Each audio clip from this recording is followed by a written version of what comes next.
Éternel, qui séjournera dans ta tente? Qui demeurera sur ta montagne sainte? Celui qui marche dans l'intégrité, qui pratique la justice et qui dit la vérité selon son cœur. Il ne calomnie pas de sa langue, il ne fait pas de mal à son prochain. Il ne jette pas le déshonneur sur ses proches. Il repousse celui qui est méprisable à ses yeux, mais il honore ceux qui craignent l'Éternel. Il ne se rétracte pas s'il fait un serment à son préjudice. Il ne prête pas son argent à intérêt et il n'accepte pas de présent contre l'innocent. Celui qui agit ainsi ne chancellera jamais.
Bon matin à tous, bienvenue à notre service en ligne.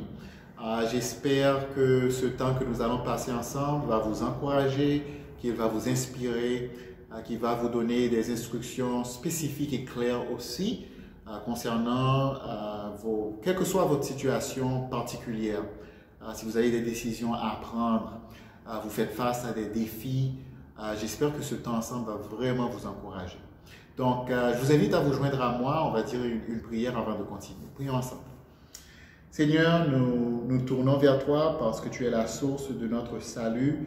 C'est toi notre forteresse. Quels que soient les défis auxquels nous faisons face, nous nous tournons vers toi, Éternel, pour que tu puisses nous fortifier, pour que tu puisses nous guider, pour que tu puisses nous soutenir dans le combat que nous menons à tous les jours. Bénis ce temps que nous passons ensemble ce matin. Nous te prions ici au nom de Jésus. Amen. Donc, je continue avec une bonne nouvelle. Nous avons sans doute entendu la nouvelle que 2 compagnies pharmaceutiques ont développé un vaccin avec un taux de succès au-dessus de 90%. Donc, c'est une bonne nouvelle. Ça nous amène une lueur d'espoir. Continuons avec, en parlant de la croissance spirituelle. Depuis plusieurs semaines, c'est le thème que nous débattons. Et nous avons identifié 5 vecteurs de la croissance spirituelle. Premièrement, l'œuvre de l'Esprit Saint dans nos vies, la parole de Dieu, la présence des autres qui vont nous parler avec amour en nous disant la vérité, la souffrance et l'obéissance qui vient de la foi. Donc ce matin, j'aimerais me concentrer sur la souffrance comme vecteur de la croissance spirituelle. Il y a plusieurs histoires dans la Bible qui illustrent cette croissance spirituelle à travers la souffrance. Ce matin, j'aimerais qu'on parle de la toute première histoire de la Bible, qui est l'histoire d'Adam et Ève. Donc, on commence sans plus tarder dans le livre de la Genèse. Genèse chapitre 1er, on va lire à partir du verset 1er. Il y a plusieurs qui prennent cette histoire comme étant dans le sens figuré, une histoire, une allégorie si vous voulez. Il y en a d'autres qui le prennent dans le sens littéral. Quelle que soit votre approche, c'est une histoire pleine de leçons pour nous aujourd'hui. Donc, lisons ensemble. Genèse 1er, verset 1er. Au commencement, Dieu créa le ciel et la terre. Or, la terre était chaotique et vide. Les ténèbres couvraient l'abîme et l'Esprit de Dieu planait au-dessus des eaux. Et Dieu dit alors que la lumière soit, et la lumière fut. Au commencement. En fait, il y a plusieurs mots hébreux qu'on utilise ou qui parlent de commencement. Et ici, le mot hébreu qui est utilisé ne parle pas du commencement ou du grand commencement, mais plutôt, ça fait référence à un temps lointain. Donc ici, l'auteur de la Genèse nous parle du fait que Dieu créa au commencement un environnement adéquat pour que l'humanité puisse y vivre. Donc c'est le caractère de Dieu, c'est la nature de Dieu d'être généreux. Donc Dieu créa un environnement où les premiers êtres humains pouvaient s'épanouir. Ils avaient tout ce dont ils avaient besoin dans le jardin, dans l'environnement adéquat que Dieu leur créa. Donc, vous connaissez le reste de l'histoire. Adam et Ève sont face à face à un choix. Le serpent, l'adversaire, l'ennemi de Dieu, vient semer le doute dans le cœur d'Adam et Ève et leur vend le mensonge que sans Dieu, leur vie, leur existence serait meilleure. Et aujourd'hui, le diable, Satan, le serpent, il nous communique la même pensée, sous plusieurs formes variées. Il nous dit que sans Dieu, ta vie sera meilleure. Sans Dieu, ta vie serait plus libre. Sans Dieu, ta vie aurait moins de contraintes. Et même en tant que chrétien, souvent, on y croit. Et regardons ce qui s'est passé à la suite de l'acte de désobéissance d'Adam et Ève. Donc, en Genèse chapitre 3, au verset 8, La Bible dit, alors ils, Adam et Ève, entendirent la voix de l'Éternel qui parcourait le jardin vers le soir. Et l'homme et sa femme se cachèrent, loin de la face de l'Éternel Dieu, au milieu des arbres du jardin. Mais l'Éternel Dieu appela l'homme et lui dit, où es-tu? Il répondit, j'ai entendu ta voix dans le jardin et j'ai eu peur parce que je suis nu et je me suis caché. Et l'Éternel Dieu dit, qui t'a appris que tu es nu? Est-ce que tu as mangé de l'arbre dont je t'avais défendu de manger? Et l'homme répondit, la femme que tu as mise auprès de moi m'a donné de l'arbre et j'en ai mangé. Et l'Éternel Dieu dit à la femme, pourquoi tu fais cela? La femme répondit, le serpent m'a séduit et j'en ai mangé. On continue au verset 16. Dieu dit à la femme, j'augmenterai la souffrance de tes grossesses. Tu enfanteras avec douleur et tes désirs se porteront vers ton mari, mais il dominera sur toi. Il dit à l'homme, puisque tu as écouté la voix de ta femme et que tu as mangé de l'arbre au sujet duquel je t'avais ordonné, tu n'en mangeras point. Le sol sera maudit à cause de toi. C'est à force de peine que tu en tireras ta nourriture tous les jours de ta vie. Il te produira des épines et des ronces, et tu mangeras de l'herbe des champs. C'est à la sueur de ton visage que tu mangeras du pain, jusqu'à ce que tu retournes dans la terre d'où tu as été pris, car tu es poussière, et tu retourneras dans la poussière. Genèse 3, 16 à 19. Donc, encore une fois, il y en a qui vont interpréter ce passage de la Bible de façon littérale. Il y en a d'autres qui vont voir une allégorie, une métaphore. Mais le sens du passage ou le message principal, c'est que Dieu fait passer un test à nos premiers parents. Dieu leur donne le choix de suivre sa voie à lui et de définir le bien et le mal selon lui, ou le choix de prendre les choses en main et de devenir leur propre maître et de définir le bien et le mal selon leur propre notion du bien ou du mal. Donc nous voyons que nos premiers parents, les premiers humains, choisirent de suivre leur propre voie. Et ça engendre toutes sortes de problèmes pour l'humanité. Donc, Adam et Ève choisirent de désobéir et ça engendre un gros désordre pour leur existence. Je vois un parallèle pour nous aujourd'hui. Souvent, à cause de nos propres choix, de nos actions, on se retrouve dans un gros désordre. Et je vous pose la question ce matin, dans quel désordre vous retrouvez-vous aujourd'hui? Oui, ça peut arriver que la cause est indépendante de nous, mais souvent c'est le résultat de nos choix et de nos actions. Donc, à travers cette souffrance que Adam et Ève sont en train de vivre, on va voir que Dieu ne les abandonne pas. Dieu pourvoit une issue, une façon de sortir de cette existence pénible qu'ils se sont causées. Et c'est cette leçon-là que j'aimerais vous communiquer ce matin. Il y a 3 choses en particulier à apprendre de cette leçon. Premièrement, l'importance de prendre responsabilité. On voit que Adam et Ève ne prennent pas responsabilité pour le problème qu'ils ont engendré. En fait, on voit qu'ils font le contraire. Ils essaient de se décharger de leurs responsabilités.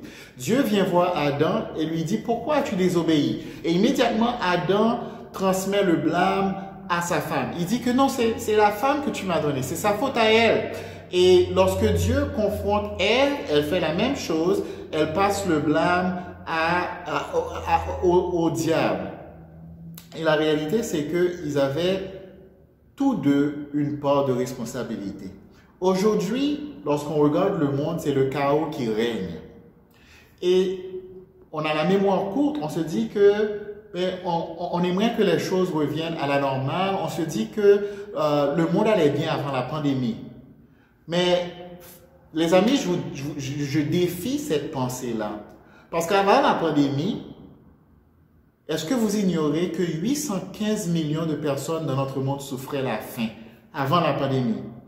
33% de la production alimentaire globale était gaspillé, alors que 815 millions de personnes souffraient la faim. 783 millions de personnes vivaient sous le seuil de la pauvreté qui est évalué à 1,90 $ par jour. 428 millions de personnes n'avaient pas accès à l'eau potable, alors que 7 millions de personnes mouraient tous les ans à cause de la pollution. Donc il faut faire attention quand on dit qu'on aimerait que les choses reviennent à la normale comme c'était avant la pandémie. Le monde est un gros désordre. Il y a des conflits, des guerres partout, sanglants à travers le monde. C'est facile de blâmer les autres. C'est facile de dire que c'est la faute des grosses entreprises. C'est facile de blâmer les gouvernements. Et je ne dis pas qu'ils n'ont pas une part de responsabilité, mais c'est la nature humaine de dénier ou d'abdiquer ses responsabilités et de transmettre le blâme, la faute aux autres. Sur le plan personnel, quel désordre y a-t-il dans ta vie aujourd'hui? Est-ce que ta relation avec Dieu est en désordre? Est-ce que ta vie conjugale, ta relation avec ton conjoint, ta conjointe est en désordre? Est-ce que ta relation avec tes enfants est en désordre? Est-ce que tes finances sont en désordre? Est-ce que ta relation au travail avec les collègues de travail est en désordre? Est-ce qu'au niveau de ton alimentation, au niveau de ta santé physique, est-ce que c'est en désordre? Il faut prendre responsabilité. Quelle que soit la situation dans ta vie, une chose est certaine, tu ne peux pas grandir spirituellement si tu refuses de prendre responsabilité. C'est toujours plus facile de blâmer les autres.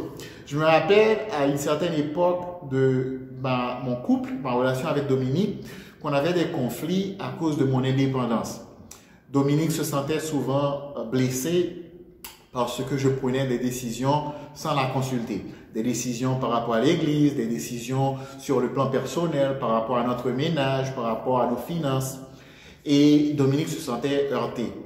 Et souvent, ma façon de raisonner, c'était de dire, bon, écoute, c'est à toi de t'exprimer, c'est à toi de t'affirmer, c'est à toi de prendre l'initiative, d'être un peu plus extraverti.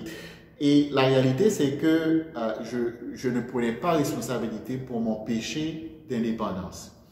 Alors que la Bible est claire, je vous cite quelques passages. Éphésiens 5, verset 25. Marie, aimez vos femmes comme Christ a aimé l'Église et s'est livré lui-même pour elle. C'est la nature humaine. C'est facile pour un mari de dire que toute la faute est à ma femme.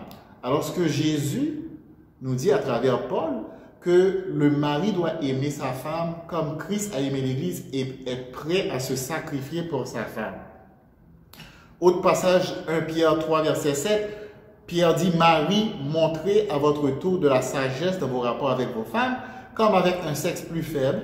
Honorez-les comme devant aussi hériter avec vous de la grâce de la vie, qu'il en soit ainsi, afin que rien ne vienne faire obstacle à vos prières. Donc c'est quelque chose que moi, avec le temps, j'ai dû apprendre, que je dois prendre responsabilité. C'est toujours un signe de maturité, lorsque les gens prennent responsabilité et sont vite à reconnaître leurs fautes. Dominique et moi, pendant les 10 ans qu'on a passé ici à Montréal, on a travaillé avec beaucoup de couples dans l'église. Et c'est quelque chose qu'on voyait souvent, et on le voit encore, tellement de couples qui sont convaincus que la faute est avec leur conjoint ou leur conjointe. Un jour, Dominique et moi, on a rencontré un couple qu'on rencontrait souvent. Et lors de nos rencontres antécédentes, c'était toujours la même histoire, ils se blâmaient l'un l'autre. C'était toujours la faute du conjoint, selon la perspective de la femme, ou c'était toujours la faute de la conjointe, selon la perspective du mari. Puis un soir, on a été chez eux, puis ils ont commencé à nous dévoiler leur dernière chicane. Puis à notre grand étonnement, je ne vous cache rien, à notre grand étonnement, on a failli tomber de notre chaise. Ils ont commencé en reconnaissant leur faute. On s'est regardé, Dominique et moi, et on s'est dit, ils ont finalement compris. Ils sont sur la bonne voie pour la maturité spirituelle.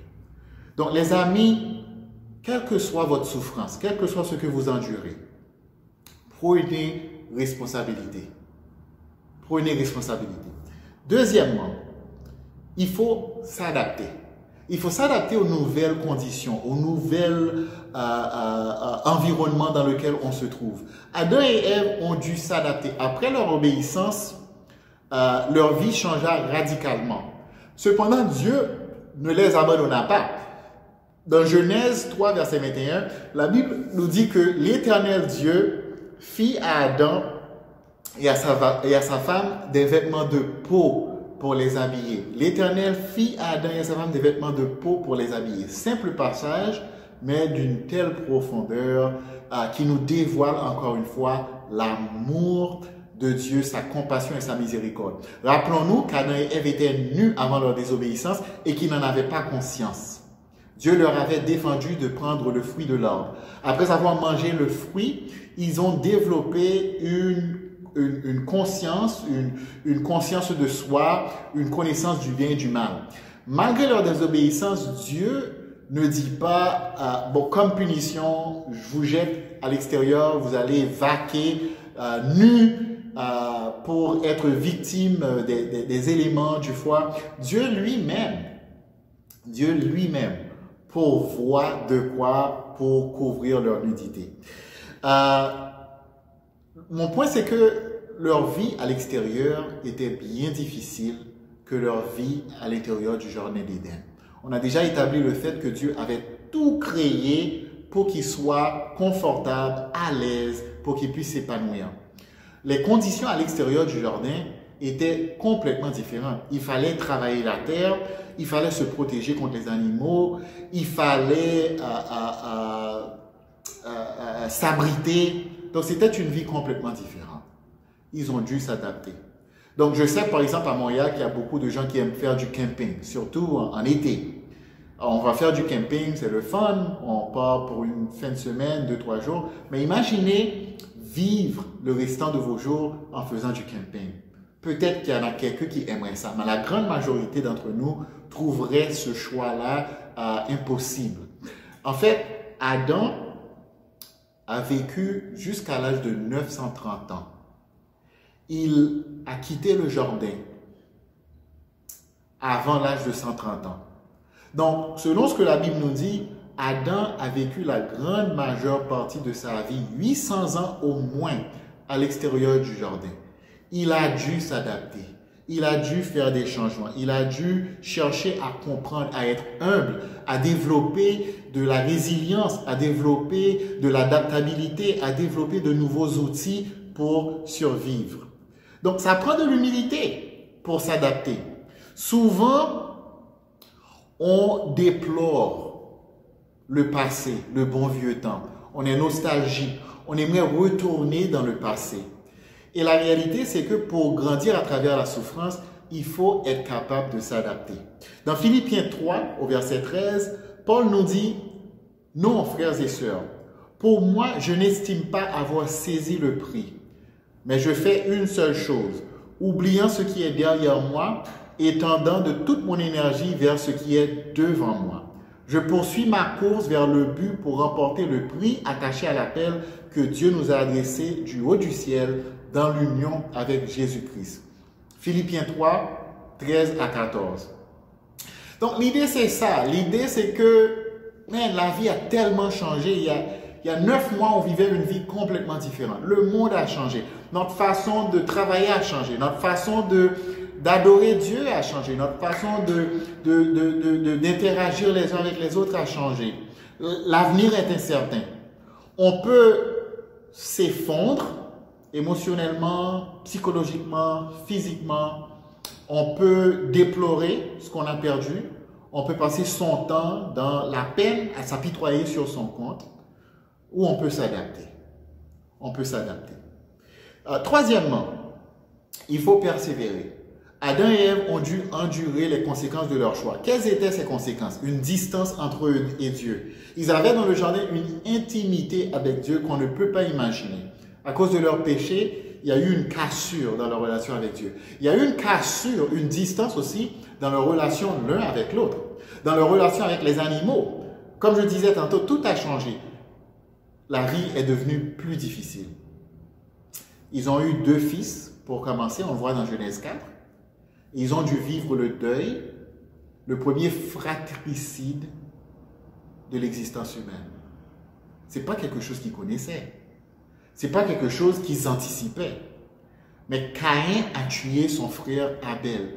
Et ils ont dû vivre ça. Malgré les souffrances, ils ont dû persévérer. La souffrance est omniprésente dans notre monde aujourd'hui. Parfois, la cause est complètement indépendante, comme le virus, comme la pandémie. Parfois, c'est le résultat de nos propres actions et de nos propres choix. Dieu ne nous abandonne pas, mais Dieu s'attend tout de même que nous persévérons et que nous endurons jusqu'à la fin. L'un des livres qui m'a marqué le plus dans ma vie s'appelle Man's Search for Meaning. Découvrir un sens à sa vie de Viktor Frankl. Viktor Frankl, c'était un professeur de psychologie, un Autrichien, auteur, psychologue, mais aussi un survivant du camp de concentration à Auschwitz.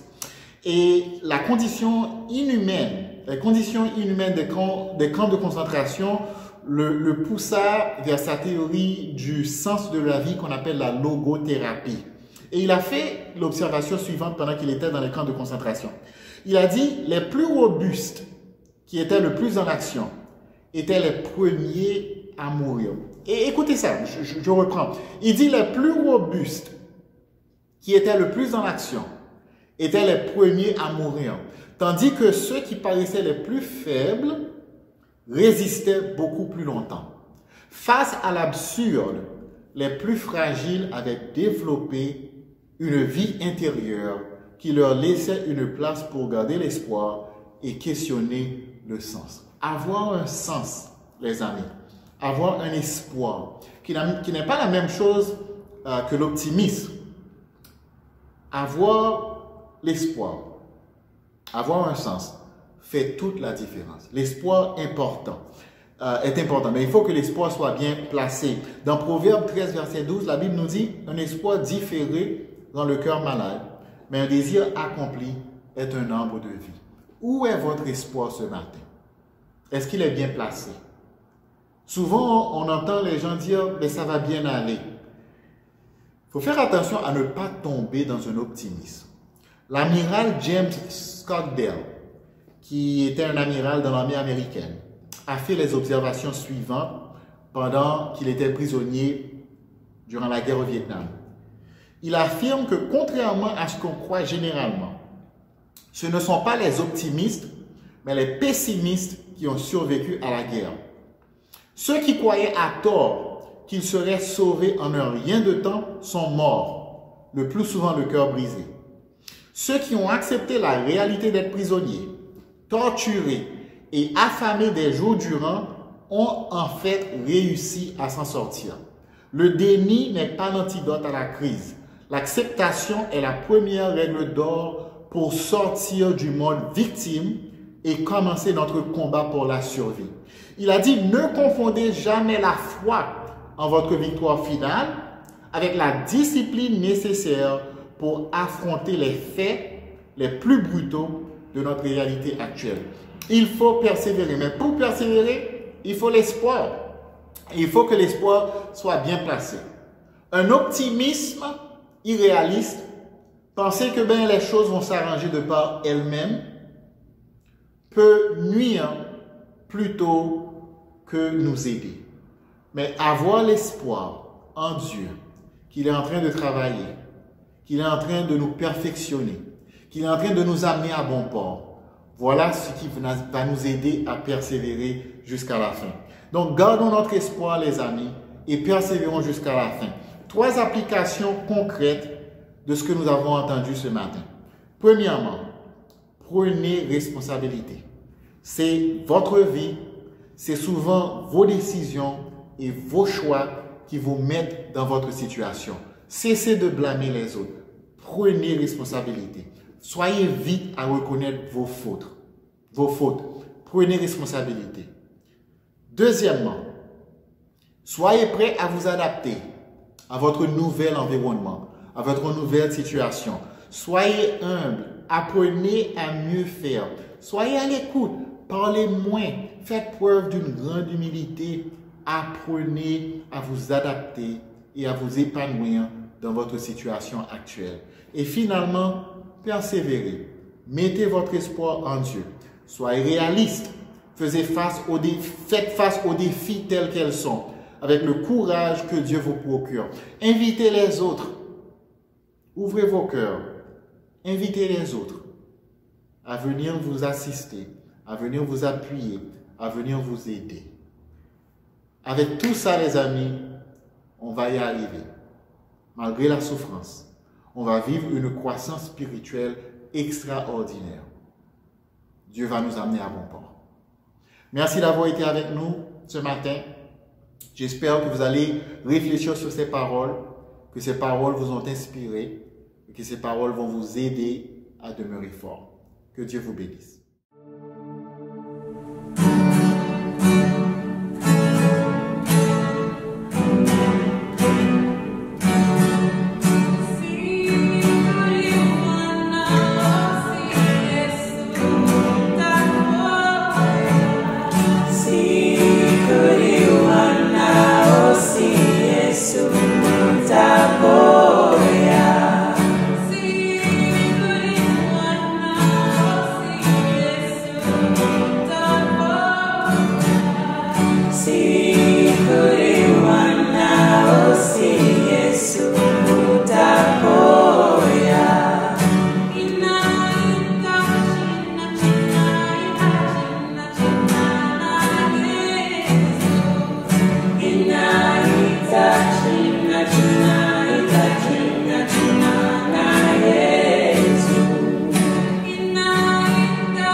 Bonjour à tous, j'espère que vous avez été très encouragés par le message de Stanley ce matin.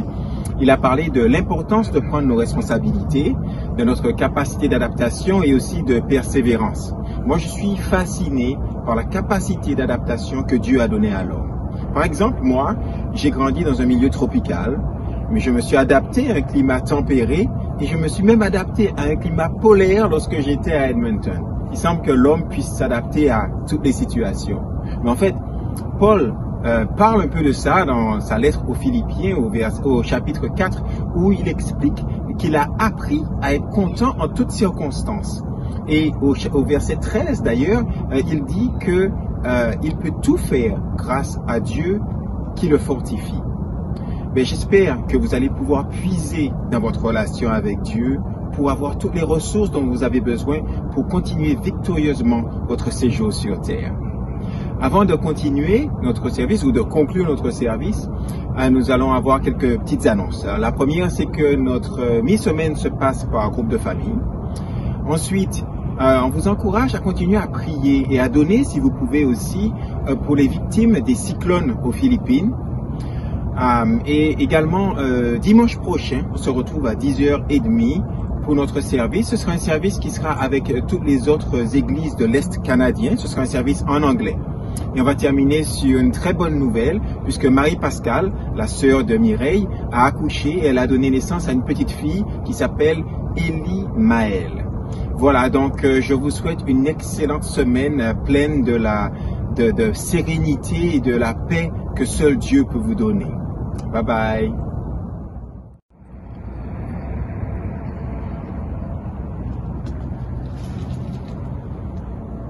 Le moment est venu pour nous de célébrer la communion. Pour ceux qui ne sont pas familiers avec nos pratiques, la communion, c'est le moment que l'on réserve tous les dimanches pour réfléchir et méditer sur Jésus, le Fils de Dieu qui est venu sur terre, qui a pris notre condition d'être humain et qui a vécu une vie sans péché jusqu'à la croix où il est mort pour nos péchés et il est ressuscité 3 jours plus tard. Et en fait, je voudrais souligner aujourd'hui la fantastique capacité d'adaptation de Jésus que l'on voit dans Philippiens 2, versets 5 à 8. La Bible dit: « Ayez en vous les sentiments qui étaient en Jésus-Christ, lequel, existant en forme de Dieu, n'a point regardé comme une proie à arracher d'être égal avec Dieu, mais s'est dépouillé lui-même en prenant une forme de serviteur.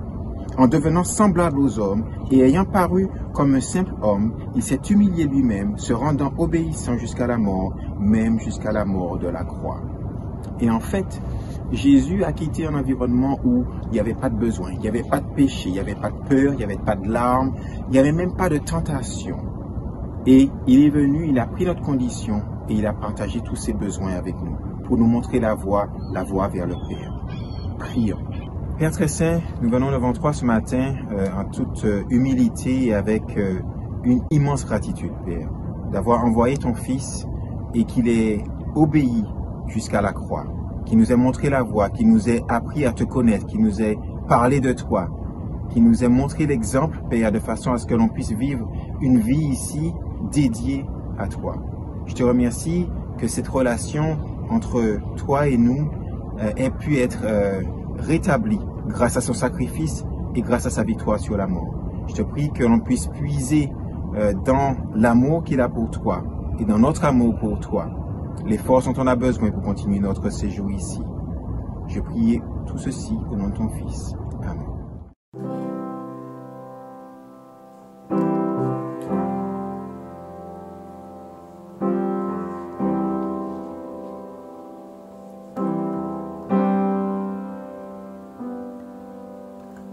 Dieu te bénit et te garde, rayonne sur toi et t'accorde sa grâce. Ton Dieu se tourne vers toi, te donne paix. Dieu te bénit et te garde, il rayonne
des enfants et des enfants de leurs enfants.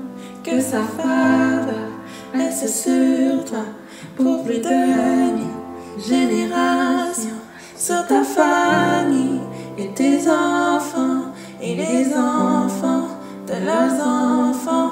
Que sa faveur reste sur toi pour plus de 1000 générations, sur ta famille et tes enfants et les enfants de leurs enfants. Que sa faveur reste sur toi pour plus de 1000 générations, sur ta famille et tes enfants et les enfants de leurs enfants. Que sa présence t'environne là avec toi, à tes côtés, qu'il t'inonde et t'entoure. Il est pour toi, il est pour toi, dès le matin jusqu'au coucher, à chaque pas, veillant sur toi, dans des larmes